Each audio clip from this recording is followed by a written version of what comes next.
నాకు ఏమంటున్నారు police officer? చెప్పులు అయినా వాడు నా మాట వినలేదు, డబ్బు చూపాను లొంగలేదు, అందుకనే చేతులు మీ ఉప్పు పుల్లుతున్న శరీరమా మీరు నేర్చిన మాటలు నేర్చుకున్న ఉన్నాన్ని, అందుకే ఆడి తల ఒక్కేటికే తగినారు గాను.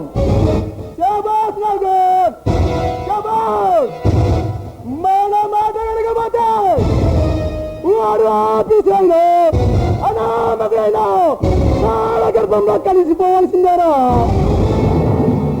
అందుకే బాస్ మూడో కన్ను వాడి తెలియకుండా వాడి కథ ముగించా. మరొక్క పని మిగిలిపోయిందిరా. చెప్పండి బాస్, అది ఎలాంటి పనైనా, అది ఎంత కష్టమైన పనైనా పుట్టు తప్పుడు కాకుండా పని పూర్తి చేస్తా. నాకు తెలుసు, నాకు ఈ సమస్య గురించి నాకు బాగా తెలుసు. కానీ ఇప్పుడు నీకు చెప్పబోయే పని సామాన్యమైనది కాదు. సందేహం ఎందుకు కూడా చెప్పండి బాస్, అది ఎలాంటి పని సందేహం ఎందుకు కూడా చెప్పండి బాస్. నా ప్రాణాలు నవ్వుతా ఇవ్వగలను బాస్. అంత పని అవసరం లేదురా. రేపు రాత్రికి మన ఆయుధాలని అడవి దాడిచ్చే రాజుల మధ్య కప్పు చెప్పి రావాలి. అంతే కదా, దానికి అందరంగా దేనికి బా. గతంలో ఎన్ని లారీలు ఆయుధాలు అది దాడించలేదు. నిజమేరా, కానీ ఇప్పుడు పరిస్థితులు మారిపోయాయి. ఎలాగైనా నన్ను పట్టుకోవాలని ఈ ప్రభుత్వం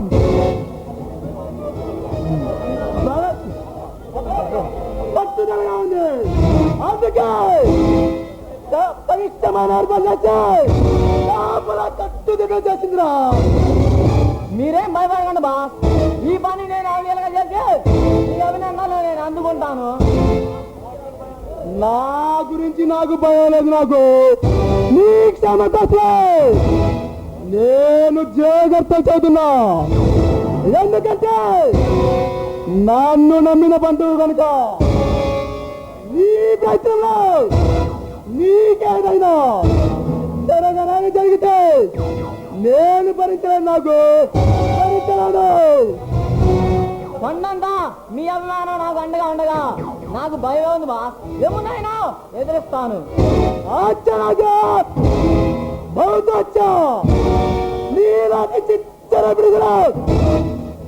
నాకు తోడుగా ఉంటే ఈ ప్రభుత్వాన్ని ఉప్పు తిప్పలు పెట్టి 3 చెరువుల్ని తగ్గిస్తాను. ప్రభుత్వం ఎన్ని పథకాలు వేసినా ఎంత డబ్బు వేసినా పట్టుకోవడం కలవగా మాట బా. ఆ సంగతి నాకు తెలుసురా. అందుకే ఈ పిచ్చి ప్రభుత్వం పోరాటాలను చూసి ఆనందంగా నవ్వుకుంటున్నాను.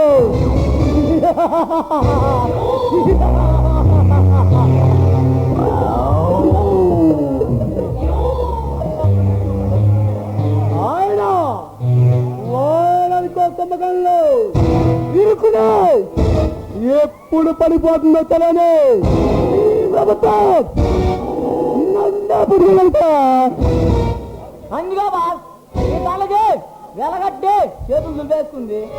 ఎంత వెలగట్టినా ఎంత ప్రకటించినా ఈ ప్రభుత్వం నా నీడను కూడా పుట్టుకోలేదు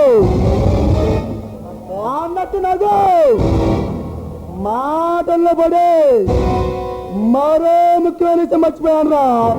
చెప్పండి బాస్. అదేనా మనలో బతుకు రక్షణ బలాదలకాలంట ఓడినా ఈ రాత్రికే రమ్మన్నాను. ఆ పని కూడా నువ్వు దగ్గరని పూర్తి చేయాలి. అలాగే బాస్, ఇప్పుడే వెళ్ళి వాడికి కావాల్సిన బాంబులు బాగులు అన్ని చేస్తాను.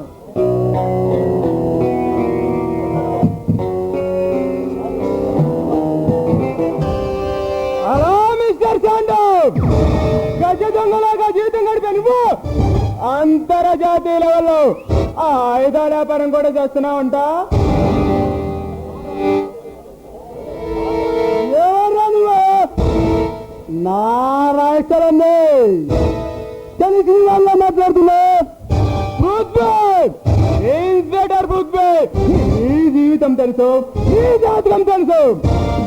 ఇన్ని తెలిసిన నువ్వు ఈ బొమ్మ బతకడానికి వీల్లేదు. ఆ సంగతి తెలుసా నీకు? పిచ్చివాడా, చావంటే భయపడటానికి అల్లా డబ్బాగా గల్లీలో తిరిగే గోండ నా కొడుకుని అనుకుంటున్నారా? ఇన్స్పెక్టర్ బుక్బెట్ దాసవంతుడు ఒక్కసారి తెస్తాడు, కానీ పెరిగి వాడు ప్రతిరోజు తెస్తాడు. అందుకే నాకు సావంటే భయం లేదు. ఆ సావే నన్ను చూసి భయపడుతుంది. అందుకని నన్ను భయపెట్టాలని వచ్చావు నేను. కానీ నీలాంటి ఓతవపులకు నేను భయపడను. ఎందుకంటే నన్ను చూస్తే భయానికే భయం వేస్తే పారిపోతుంది. నేను వచ్చింది నిన్ను భయపెట్టాలని కాదు, నీ పని పట్టాలని. అంతటి మణిగాడు ఏం అనుమానమా? సింహం లాంటి నన్ను నీలాంటి చిట్టలగలు ఏమీ చేయలేవురా. నా ముందు కుప్పి గంతులు వేస్తాయి, నీ తిక్క దిగిపోతుంది. జాగ్రత్త. ఓర కుక్క లాంటి నువ్వు సింహాలు అని చెప్పుకోవడానికి సిగ్గులేదు. నీలాంటి గయ్యందరందరిలో గురి కొయ్యలు కాలాడి తీసిన ఉగ్రనాడు సింహునిరా.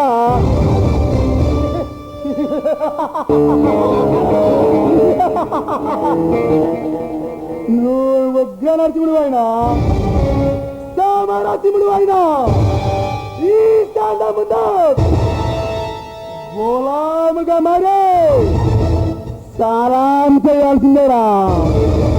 లేకపోతే నీ గుండె పురిజాల పడుతుంది, ఈతలో అంగల్లో నడుస్తుంది. జాగ్రత్త. చెంబలలో తిరిగే నీకంత సీలేదు రాశాండు. అర్ధరాత్రి దోపిడీలు చేస్తావు, అడవిలో తల రాసుకునే ఆడంగి తప్పి నువ్వు నా ముందు ఉప్పి గంతులు వేస్తే నీ ఉత్తరంతో కారెంపుల్లో తల్లా చల్లిస్తాను. ఈ పల్లాడి జీవంతో పెట్టుకుంటే నిన్ను మా చర్ల సెంటర్లో మట్టు పెడతాను. ఇలాంటి బొచ్చల కొడుకుల్లో నా సర్వీస్ లో చాలా మంది చూశాను. అనవసరంగా ఎందుకు చేస్తావు? నేనిచ్చే డబ్బు తీసుకొని చిక్కురు మనకున్నా వెళ్ళిపో. నువ్వు నాకు డబ్బిస్తావా? ఎవడబ్బ సొమ్మురాది? నువ్వు చెమటార్చి సంపాదించావా? కష్టపడి కూడబెట్టావా? ఊళ్ళు దోచుకొని అమాయకులు ఉసిరి పోసుకొని నువ్వు సంపాదించిన పాపిటి సొమ్మురాది. దాంట్లో నాకు వాటా ఇస్తావా? నీ పాట తీస్తాను. జాగ్రత్త.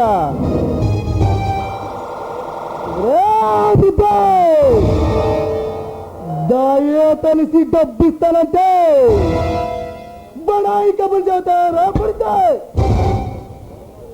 పానాడు సింహాలనే పగల్పడుతున్నాకు చందనప్పలు కురిపించాయి.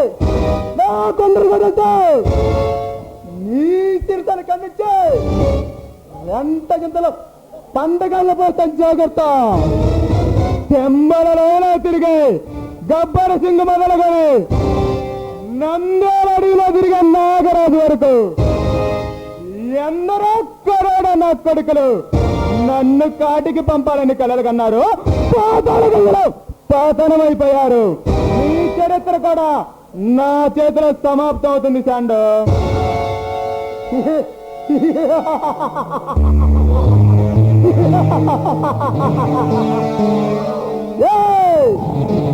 నీలాంటి పిల్ల నా కొడు చేతుల్లో సమాప్తం కావడానికి నా చరిత్ర సామాన్యమంది కాదురా, రాష్ట్ర మంత్రులు పట్ట బదులు నచ్చల ప్రాంతం చేసిన వేరే చరిత్రలోది వేరే చరిత్రగా చెప్పుకొని రవిగా నీకు ఇప్పుడే తగిన గుణపాఠం చెబుతాను శాండు. కావాలని అంత సరదాగా ఉంటే నిన్ను చెయ్యడానితో పడగొట్టే విజయకరంతో తడగొడతాను.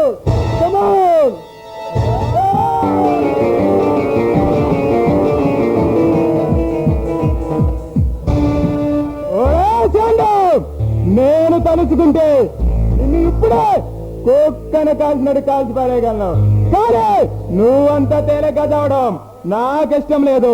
నువ్వు చేసిన నాణాలు వేళలు తలుచుకొని పెళ్లి పెళ్లి సావాలి. వస్తా.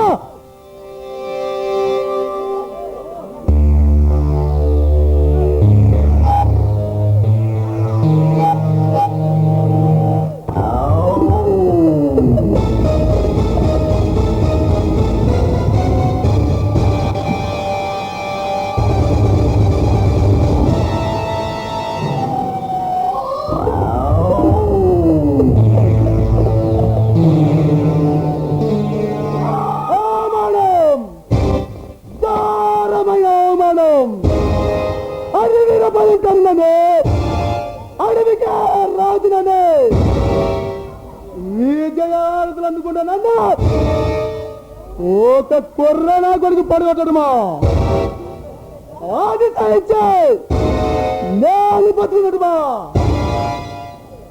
ఒరే బ్రిజేష్, నిన్ను కత్తిగా కళ్ళకు కాల్తే నా తప్పుడు పులికే ఆహారంగా వేసి నీ రక్తాన్ని నాటు తర కలిపి తగ్గబోతే నా పేరు చాందనే కాదురా.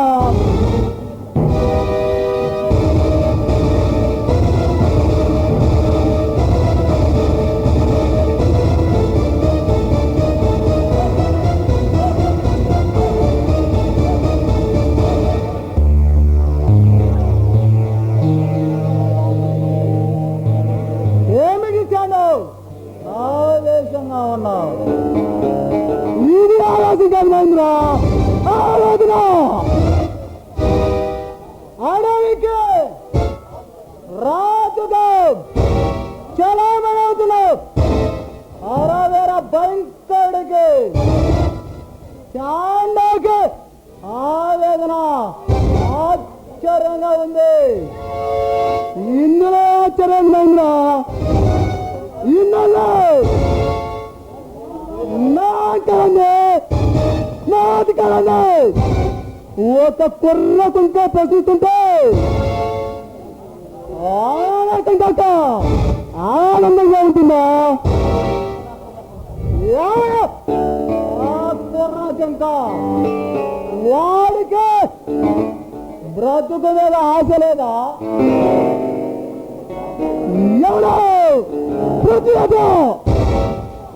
నన్ను పడగొట్టే నా బయట అడుగుతున్నాడు.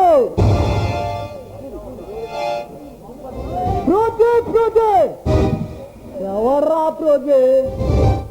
వాడి వ్యవహారం అంతవరకు వచ్చిందా? హోం మంత్రి సబితా ఇంద్రారెడ్డితో మాట్లాడి వాడిని మడవలకు తెలుస్తా.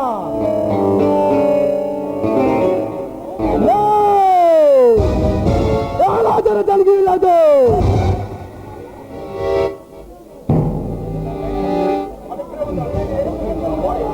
ఓడి ఇక్కడే ఉండాలి. ఈ శాంత పగబడితే ఎంత ప్రసంతగా ఉంటుంది వాడికి తెలియాలి. వాడు కదిలే అగ్ని పర్వతం లాంటి వాడు. అలాంటి నిజాయితీ పరుడు ఎక్కడ ఉంటే ఎప్పటికైనా ప్రమాదమే. ఓడు కదిలే అగ్ని పర్వతం అయితే నేను రగిలే ఇష్టం వచ్చినటువంటి వద్దు ఓని చిత్రమైన చేసి అనుక్షణం ఆడిస్తాను, ప్రతిక్షణం ఆరుగురు పుట్టిస్తాను. వద్దు చెండ వద్దు, అలాంటి వాడితో మనకు విరోధం వద్దు. వాడిని మచ్చగా చేసుకొని మన వాడిలో మార్చుకోవాలి, లేదంటే ఘోరంగా పంపివేయాలి. నాకు తిరిగి బంధు మైతమైందా, వాడిని దూరంగా పంపిస్తే నా పగ ఎలా తల్లాడుతుంది. నిద్రపోతున్న కొలనాదిన నాకు దిగి కలిగించాడు. ఇక నేను ఎదగలే, ఇసాగ్నికి వాడి మాడి మసైపోవాలి. ఆల్ రైట్ కన్నా ఆల్ రైట్, నీ అభిమతాన్ని నేనందుకు కాదంటాను. నీ ప్రాణ స్నేహితుని నీకు అవమానం జరిగితే నాకు జరిగినట్టే. అచ్చా మహేంద్ర, బహుత్ అచ్చా. ఇప్పుడు నాకు నిజమైన స్నేహితుల్లో మాట్లాడుతున్నావు. ఒక బచ్చగారి గురించి